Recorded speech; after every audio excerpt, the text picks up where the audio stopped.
amma jiru kana maqaa isaa intu beeka? Maali maqaa isaa? Koroonaa dha. Akkamiin nama qaba? Qilleensaan. Qilleensaan nama qaba ijoollee? Maaliin nama qaba? Hafuura nama cabbattu kabiraaho. Hin beektanii? Eenyu beeka? Dhukkubni vaayirasii waan ta'eef waltuqaatiin hin daddarba. Walis siqanii deemuun hin daddarba. Kanaafuu akkuma isa ofirraa itti ittisu walirraa siin dheeti. Yookaan ammoo wal cabbatuu dhiisuu ofirraa ittisuu ni dandeenya. Ishi kabiraaho namni beektani? Dhiqachuu hoo? Haadha harka kenna. Harka kenna saamunaadhaan sekoondii 20 dhiqachuu. Akkas. Deemnus meetira 2 addaan fagaannee deemnu. Akkana. Akkana. Jabaadha. Addaan fagaadha akkana addaan fagaadha. Mee waa'ee amma biyya keessa haasayamaa jiru jira. Dhukkuba Koroonaa jedhamu. Yeroo ammaa kana biyya keenya keessa galeettiniin waan san irratti namni illee haga nama taqriban 70 gahu qabameetiniin jedhama. Kanarraa ummanni naannoo kana wanni inni quba qabu maa inni of eeggannoo yoo quba qabaatan taate ammoo of eeggannoon isin godhaa jirtan maa inni mee? Eeggannaa garuu eeggannaa mootummaallee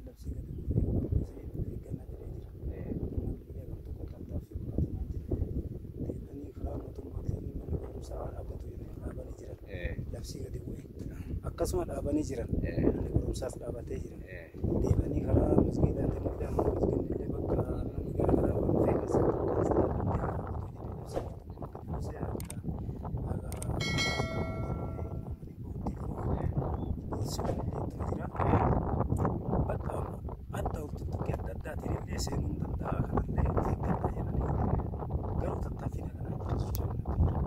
Ummanni hubannoo gahaa qaba hin qaba jettanii amantu?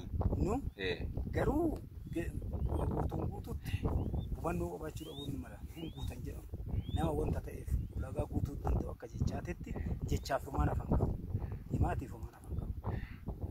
Warri waa beeke amma isin akka isin dubbii keessanirraa ani beekuu danda'etti wanni an hubadhe haga tokko hubannoolee akka qabdan kan ammoo hojii irra hojjetaniitiin of eeggannoolee haga humnaa sababallee taatu keessaa akka jirtan isinirraa nama biraa barsiisuu irratti akkamii wal barsiisuu irratti nama ganda jiru nama dadhabaa haa ta'u akkamii isin irratti wanni isin hojjetaa jirtan.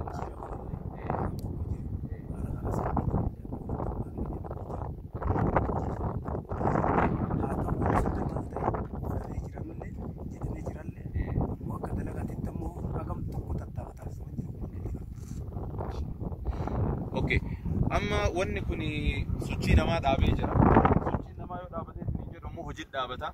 Hojii dhaabatee yoo jedheetti ni jedhu miskiinni hin miidhama. Miskiina kana to'achuu irratti nama kaluu kenna jiru amma akka biyya kanaatitti ummanni baadiyaa wal beeka. Rakkataa isaa beeka, qabaataa isaa beeka, kamtu miidhama irra jira beeka. Kanaan wal bira dhaabbachuu irratti wanni godhamaa jiru maaltu jira? Garuu haa ta'u yaadne ima jira. Hayaata malee amma honni magaalaa irra deemsifamaa jira waan jedhamee baay'ee waan siinaa hin jirreef shakkii waan jiruuf kanaaf tattaaffii ofuma duraa fi malee amma honni godhamee jiru. Bareeda. Marree dhumarratti wanni dhaamsa wayaada kanarratti dhaamsi isin dhaamta yoo jiraate isin jedhee isiniif kennina. Dhaamsaaf jechi keessanii bareeduma galatoomfannaa isin karaa karaa deeman nama karaa deeman irratti garuu karaa dawaa karaa bakka shari'aa islaamaatiin labsii mootummaa rakkoo jiru kan illee kakaasuu keessallee hin galatoomfatee inni isa ta'ee haa ta'u haga dandeenye isin haga dandeenye haga barbaachisu illee hin mokorraa isin iddoo ummataaf dhaamu haala adeemsa karaa mootummaan jalatti jiru.